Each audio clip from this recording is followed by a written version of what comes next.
एक और बेहतरीन स्ट्रेटेजी लेके आज आपके सामने आए। इसके लिए सबसे पहले हम इंडिकेटर सेक्शन में जाएंगे और हम यहाँ पर लिखेंगे, यहाँ पर आप थोड़ा सा ध्यान से देखिएगा, सपोर्ट एंड रेजिस्टेंस। अब जैसे लिखते हैं सपोर्ट एंड रेजिस्टेंस तो आपके सामने ये एक इंडिकेटर चला आता है, इसको ज़रा ध्यान से देखेंगे आप, ये वाला support and resistance power channel by chart price.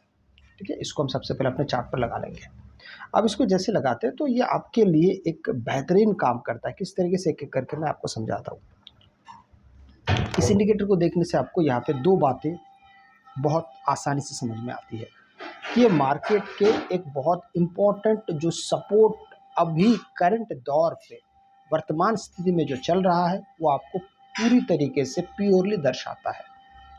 इसी के साथ ही आपको रेजिस्टेंस भी दर्शाता है। पॉइंट नंबर 2, जहाँ जहाँ सपोर्ट मिलता है वहाँ पर ये डायमंड का एक आकृति तैयार करता है, या जहाँ सपोर्ट या रेजिस्टेंस बनता है इन जगह पे वो डायमंड की आकृति का एक सिंबल बनाता है। इससे समझ में आ जाता है कि हाँ, मार्केट ने यहाँ से रेजिस्टेंस लिया है।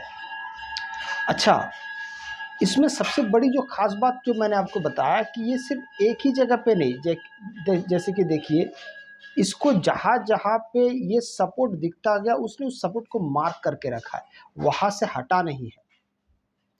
दूसरी बात कि इसका अपना एक दायरा है, इस दायरे को अपना एक एरिया है, उस एरिया को बढ़ा भी सकते घटा भी सकते। जैसे इसके अगर आप सेटिंग्स पे जाएंगे तो इसके इनपुट्स में जाने के बाद आप पाएंगे कि इनपुट्स में ये 130 है। अब 130 को आप 50 भी कर सकते हैं, 150 कर सकते हैं, 200 कर सकते हैं, 250 कर सकते हो, आपकी मर्जी है। अब आते हैं हमारे स्ट्रैटेजी पे कि स्ट्रैटेजी क्या होनी चाहिए, किस प्रकार से होनी चाहिए। तो इसके लिए हम क्या करेंगे, सबसे पहले हम यहाँ पर एक इंडिकेटर का और इस्तेमाल करेंगे जिसका नाम आप सब जानते ही हैं, EMA, मूविंग एवरेज एक्सपोनेंशियल। हम जैसे EMA को लिखते हैं यहाँ पे, माफ़ कीजिएगा शायद कुछ स्पेलिंग अच्छा RMA हो गया है, इसको हम लिख देंगे EMA, माफ़ कीजिएगा EMA। देखिए आप जैसे EMA लिखते हैं तो आपके सामने मूविंग एवरेज एक्सपोनेंशियल का साइन भी आ गया है। इसको हम अपने चार्ट पे लगा लेते हैं बस। अब ये लगने के बाद थोड़ा इसकी सेटिंग्स में जाएंगे। 9 ऑलरेडी है लेंथ, 9 को हटा के हमें इसको करना है 11, बस बाकी जैसा उसको वैसा रखेंगे। अब 9 से 11 करने के पीछे का तात्पर्य क्या है, कैसा है, एक एक करके समझते हैं। अगर सबसे पहले हम पिछले सपोर्ट्स की बात करेंगे, पिछले सपोर्ट पे मार्केट ने कैसा रिएक्ट किया, क्या किया, वो सारी बात। अगर आप इस लाइन को देख रहे हैं, एक बार को अगर देख रहे हैं, तो यहाँ पे आपको और एक चीज़ दिखाई दे रहा है कि सपोर्ट यहाँ पे कितना स्ट्रांग है, वो आपको नंबर से भी दर्शा रहा है। 65, थोड़ी देर पहले 65 था, अब 66 हो गया है। और अगर आप रेजिस्टेंस की बात करेंगे वो भी आपको नंबर से ही दिखाई दे रहा है कि अभी मार्केट में कितना स्ट्रांग, ये जो जगह है, ये जो एरिया है, ये कितना स्ट्रांग है, वो नंबर के हिसाब से आपको दिखाई दे रहा है। चलिए वापस चलते हैं। अब बात करते हैं पुरानी जगह की जहाँ से मार्केट होके आया है। जैसे इस जगह पे मार्केट इससे पहले यहाँ पे था, यहाँ पे रहा, धीरे धीरे धीरे यहाँ से प्राइस के साथ ऊपर गया है। मतलब ये हुआ कि ये जो सपोर्ट है ये पहले यहाँ पे भी था। अब अगर यहाँ पे था तो फिर मार्केट में हम एंट्री के बारे में कैसे प्लान करेंगे। यहाँ पे एंट्री बड़ा आसान है कि मार्केट जब आपको इस रेंज पे, ये जो बार जो आपको दिख रहा है, ये पट्टी जो आपको दिख रही है, इस पट्टी पे आके जब मार्केट प्राइस एक्शन बनाता है और इस EMA को क्रॉस करता है, दो बातें, एक तो पट्टी पे आना, वहाँ से वापस जाना और फिर प्राइस एक्शन बनाना, दो बातें।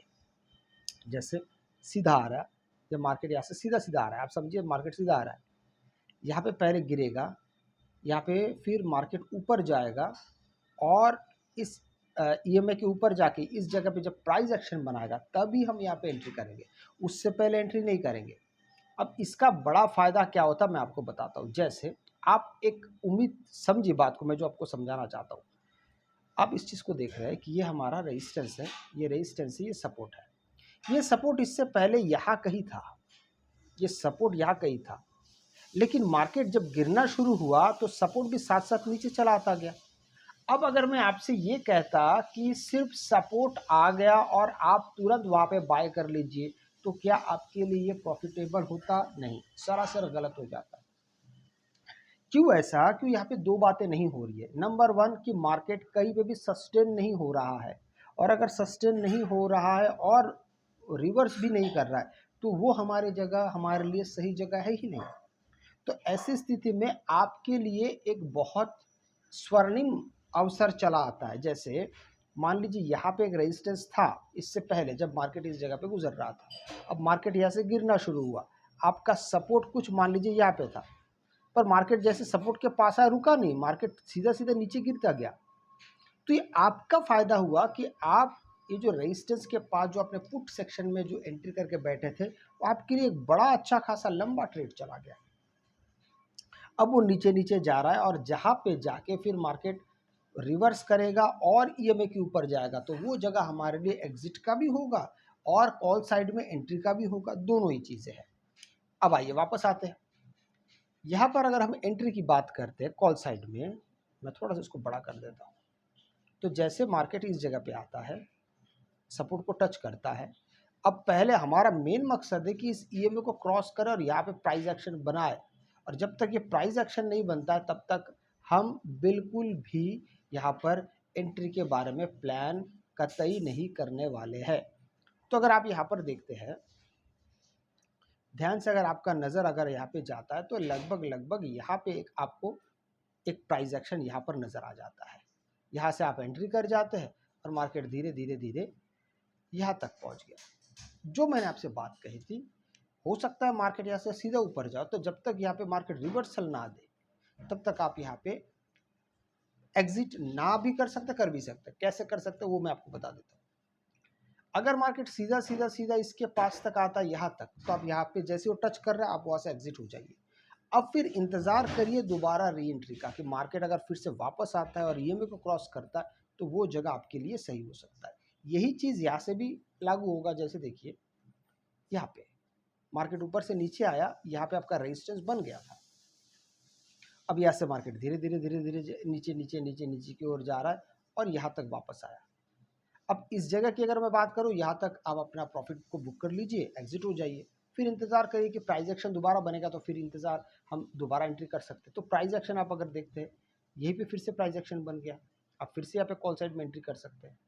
और इस तरीके से मार्केट में आप एक लंबे समय तक मार्केट पर, एक बात यहाँ पे आपको मनी मैनेजमेंट का भी अच्छा खासा ज्ञान चाहिए, क्योंकि इसका मतलब ये नहीं कि आप दिन भर ट्रेड में फंसे हुए बैठे रहेंगे, ऐसा नहीं चलेगा।